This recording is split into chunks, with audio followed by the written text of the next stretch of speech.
situations where you're probably gonna make somewhere between like 1,500 to maybe 2,500 in profit per unit. But and then after you pay everybody, probably somewhere mostly around like, yeah, like 1,500, maybe even 2,000. Yeah, after you pay everybody. And it's one of those things where you want to have more.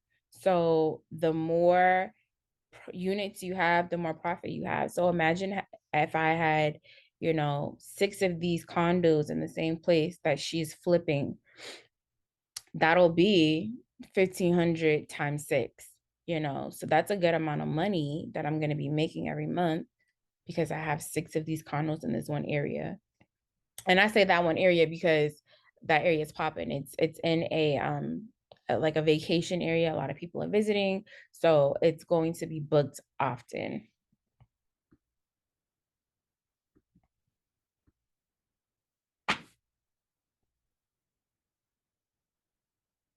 All right. All right, so now we're going to talk about short-term rental laws.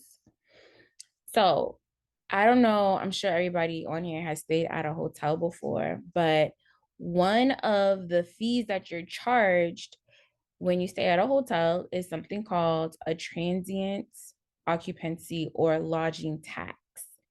So, depending on wherever you want to start your unit, open up your unit, you want to Google, say, Florida transient tax or Florida lodging tax or Florida short-term lodging tax, something like that. The state, the city plus lodging tax or transient occupancy tax. So that way you know about this in advance because that's something that you're going to have to kind of incorporate into your process of obtaining your legitimizing your short-term rental business. Now, there are some states that are trickier than others. Those states include New York. Those states include, states and cities. So we have New York, we have Atlanta, we have California, and we have Massachusetts. These 4 places require you because they have the transient laws, tax laws, they're going to require you to have additional things. So outside of the basic things like a LLC and EIN and business certificate, you're also going to need a short-term rental business license. And you have to renew that license every 3 to 6 months, depending on the state or city. I don't know off the top of my head. I cannot remember if it's either 3 or 6 right now for all these places, but the last time I checked, which was a month ago, it was 6 months. The trainings that I've taken and the things that I've seen, they're saying sometimes it's 3 months, sometimes it's every 6 months. So just kind of have that in the back of your head. I personally would stay away from California, Massachusetts, New York, and Atlanta, especially Atlanta. And we'll talk about that in a second, just because it's really a headache and it could be really discouraging in the beginning when you're opening up your short-term rental business. Like, I want this to be as easy as possible for you guys so that you don't get discouraged and you can see like, wow, this is actually really easy. Let me do another one. And the more advanced you get at this and the easier this process becomes to you, then you can start tackling the additional things that you'll need because those, maybe not Massachusetts, but California is a really good place to still have an Airbnb. People travel to California a lot. So is New York. It's really busy in New York. So is Atlanta. It's super busy in Atlanta. Atlanta, their laws are changing constantly.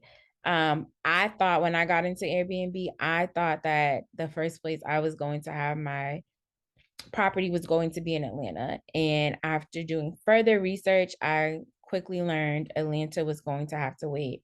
But there's still ways to be close to Atlanta and still reap the benefits of having people who want to stay in Atlanta, but getting a place on the outskirts of Atlanta, which is still super close, right? So there are a lot of people on Airbnb who will rent from places that are 20 minutes away from the city because they're out of the hustle and bustle. It's a little bit safer.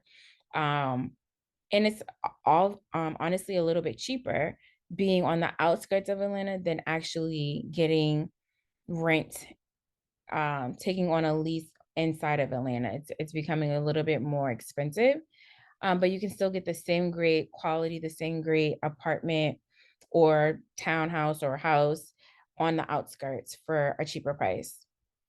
Atlanta, it requires you to have like 4 or 5 different kinds of like business licenses and certifications and short trainings you have to take, and then the access to these trainings are really minimal. Like if you're not already into the real estate aspect, or if you're not already in Airbnb in Georgia, it's really hard for them to even accept you. Like they just are very picky about who they allow into these programs, just because people in Atlanta were smart. They all scooped up an Airbnb or turned their amazing luxurious apartments into Airbnbs, and it's becoming a safety hazard.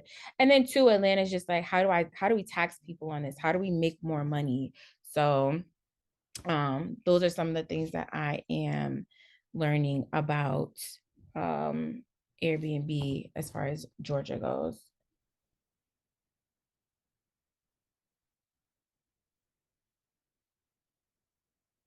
1 second, guys.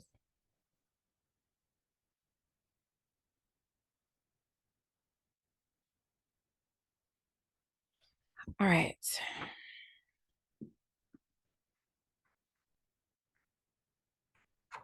So some of the places that are really easy to open an Airbnb, since I kind of talked about the places that are kind of hard, let's talk about some good stuff. The places that are really easy: Texas is really easy to get an Airbnb. Florida is really easy to get an Airbnb. Arizona. Um, those are the top ones right now. Those are the places where I'm looking at. However, my ultimate goal is just to have, for everybody who takes this class, to have one Airbnb in every single major city, because that's just going to be like a crazy bag if we had an Airbnb in every city. Okay. All right. So let's talk about 1 second. Okay. I'm gonna skip this slide for one moment. That's a little out of order. All right, so how to know if your city will make money. So one of the resources that I love, that I do research on to find out if my city's going to make money, is using airdna.co. Airdna.co is amazing. When you're doing research on airbnb.co, you're basically looking to see what the occupancy rate is in your city, right? So again, I got my first Airbnb in Kissimmee, Florida. And before I signed the lease, I did some research on AirDNA. I saw that the average occupancy rate for Kissimmee, Florida was 75%. That means that out of 30 days out of the month, 75% of those days are going to be booked. That is awesome. Those are numbers that we love. Honestly, when we're doing research, we want to make sure that the occupancy rate is at least 55%. If you get something that's at 50%, okay. It just depends on what the rent is, as long as the rent isn't crazy high. But you want something over that's occupied over 50% of the time. Okay. Um, you have to pay for these reports. I mean, as you should. It's data, it's helpful information that's going to help you make a lot of money.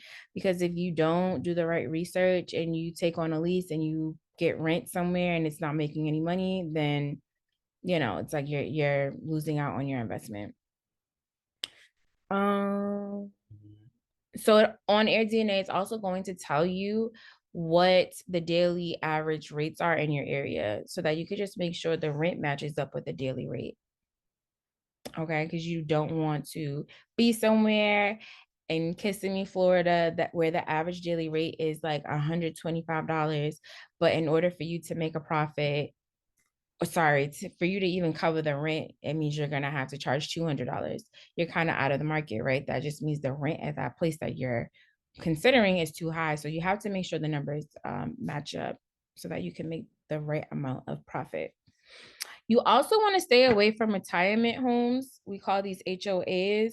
You want to stay away from retirement homes because older people have nothing but time to complain. And so if they're complaining, then that means that, your business could get shut down sooner than you'd like.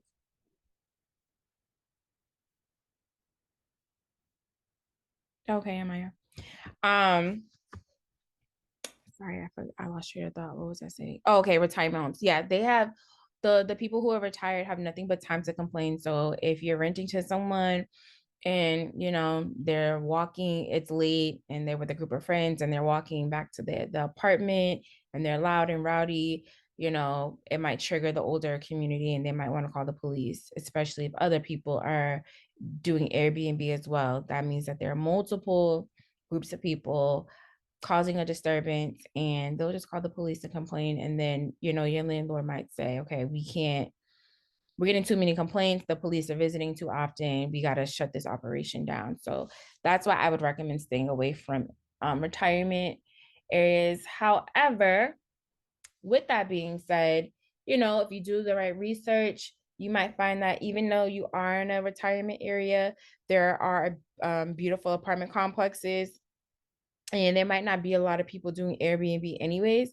So it might be a really good place to do an Airbnb, especially if there's not any competition. Because I can tell you right now in the market, a lot of people stay away from Airbnb, but it's really just kind of up to you to vet the area and find out, okay, this might be a good area there. I looked in AirDNA. There's not a lot of other Airbnbs. I might could, monopolize this area because I'd be the only person with these units, especially if you get multiple units in like one amazing apartment complex. Like at this point, it's like you're running a hotel, right? And you're just getting paid for it. And so that might be it could potentially be a good move. Again, it just comes with research. I can't sit here and tell you you should or shouldn't because I don't know unless I do the research myself. All right.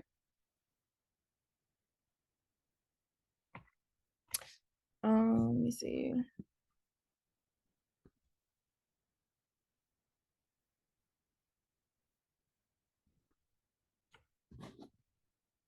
So one of the other things I want to mention is oh,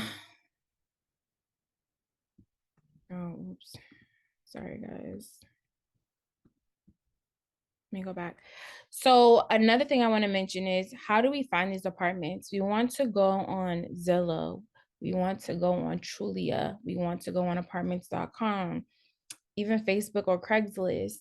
You just want to make sure, like if you do like Facebook or Craigslist, you're dealing with a legitimate person, that you're not giving them any money without seeing a place, and that you actually just vet the whole process, the people you're dealing with, and just the whole process before you just send anybody your money. Um, Let me see.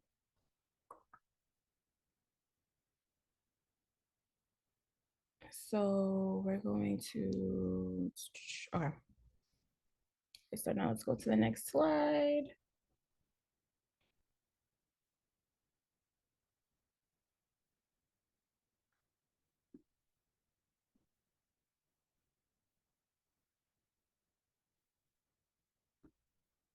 Okay.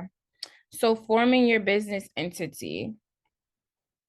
So this process is really easy. I know a lot of people have LLCs, they have EINs, they have all these things, right? But unless you